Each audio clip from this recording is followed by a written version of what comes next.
Ислам мейірім мен бейбітшілік діні. Алла тағала адамзат баласына бір болуды, әрі бауырмал болуды бұйырған.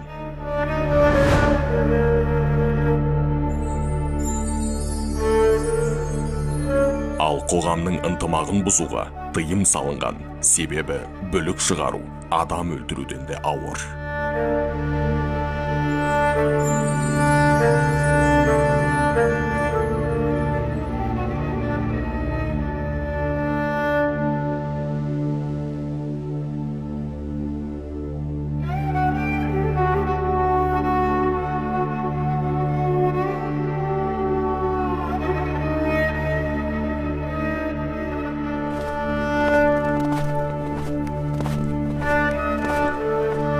Бүлік дегеніміз ол қоғамға зиян алып келетін нәрсе, сондықтан осы бүліктен сақтануыңызды сұраймын.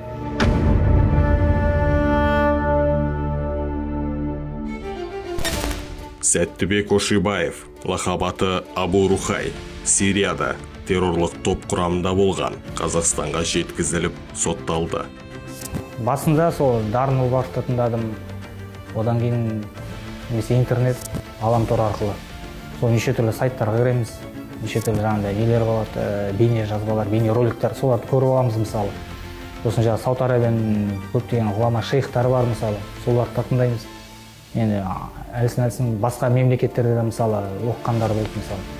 Соларда себеп болды негізі кетіп қалуға. Яғни Атырау, Жезқазған мысалы көбінесе мысалы оқып келген адамдар болды жақта мысалы.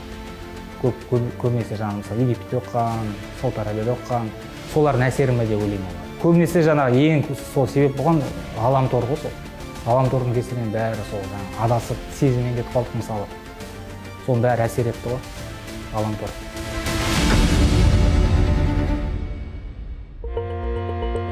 Дін ғұламалар айтады, неге жат ағымға адамдар бейім болады, немесе кейбір адамдар бейім болады деген кезде, сен ойлашы дейді, жат ағымға кіргеннен кейін, сен 2 айдан кейін дейді. Ары кетсе 1 жылдан кейін, сен 4 мазхабтың үстінен үкім шығаратын боласың дейді. Яғни академиктердің үстінен үкім шығаратын боласың дейді. Ал енді бізге келсеңші дейді, мешітке келсең, сен 2 айда әліппені бітіресің дейді. Айырмашылық. Сондықтан ана жаңағыдегі санасы әлсіздер өзін көрсеткісі келеді, мақтанғысы келеді, отбасындағы проблемаларды осылай жаңағыдегі дін арқылы шешкісі келеді. Немесе өзінің қадірін осы жат ағымға кіріп тапқысы келеді. Біреуді адасқанға шығарып, өзін жоғары санап, өзі ғана тура жолда, басқасының бәрі адасқан. Сонда бір ішіндегі травма дейміз ғой, психологический травманы осылай жат ағыммен жапқысы келеді.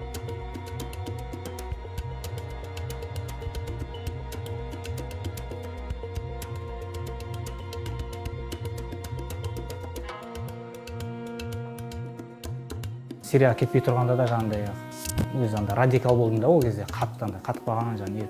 Мен басына анадай көзқарас болдым, кім намаз оқымайды, олардың бәрі не деп қарсы келушілер деп.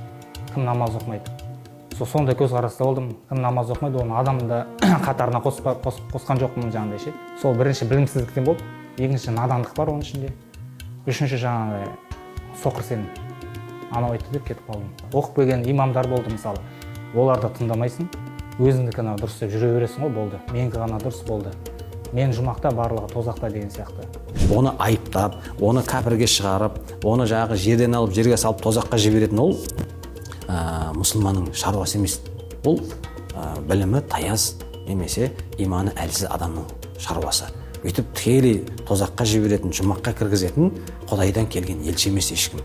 Қазір мысалы сәләфи дейміз, олар өз арасында 5-6 тармаққа бөлінеді, ертең тағы 10 жылдан кейін бар бұлар тағы тармаққа бөлінеді.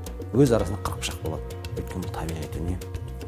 Яғни бұл құбылыс тарихта келе жатыр, қайталана береді. Өйткені бұл ағымның құрдымға кетуі өз солай болады.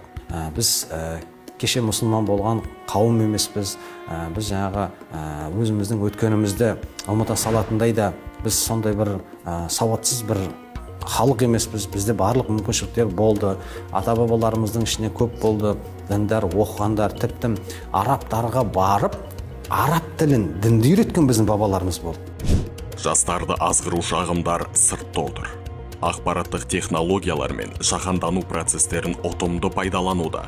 Ал діни сауатсыздығын буквализммен бүркеп, адами құндылықтардың жұтаңдығын жалаң ұранмен жауып, үмітін күдікпен жалғап, белгісіз бағытқа беттеп, бүлікшілер ортасына түскендер көп.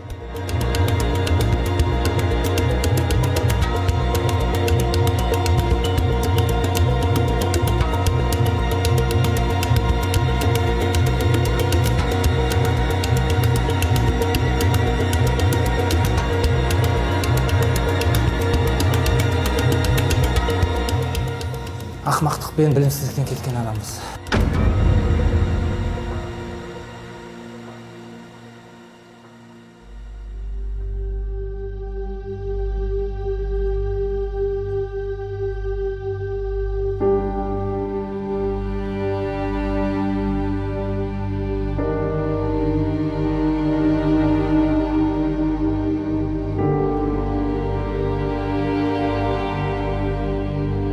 Осы Қазақстандағы жаңа намазхандар болсын, не болсын, әйел еркектеріне айтатын сол білім алып, имамдарды тыңдап, мен түскен жолыма сол түспеу, орға түспеу дейді ғой, сол сияқты. Қателіктерімді қайталамау. Өйткені мен көріп келдім, бұлар көрген жоғын соны айтарым. Міне адасудың орнына қазір 8 жыл сотталдым, 8 жылға.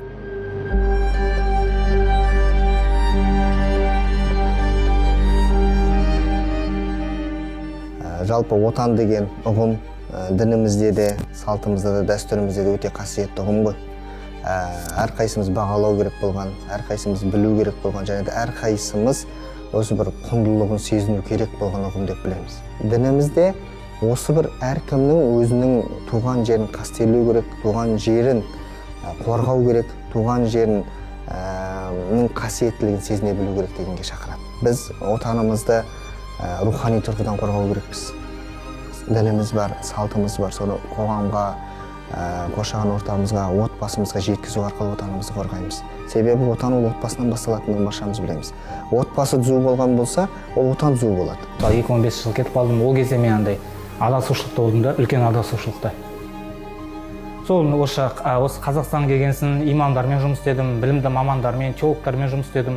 Сол кісілердің несімен, көмегімен жаңағындай өзім жақсы жетістікке жеттім. Қазір наубайханада жұмыс істеп отырмын. Жұмыс істегенде 8 ай болып қалды. Жақсы, ай сайын айлық.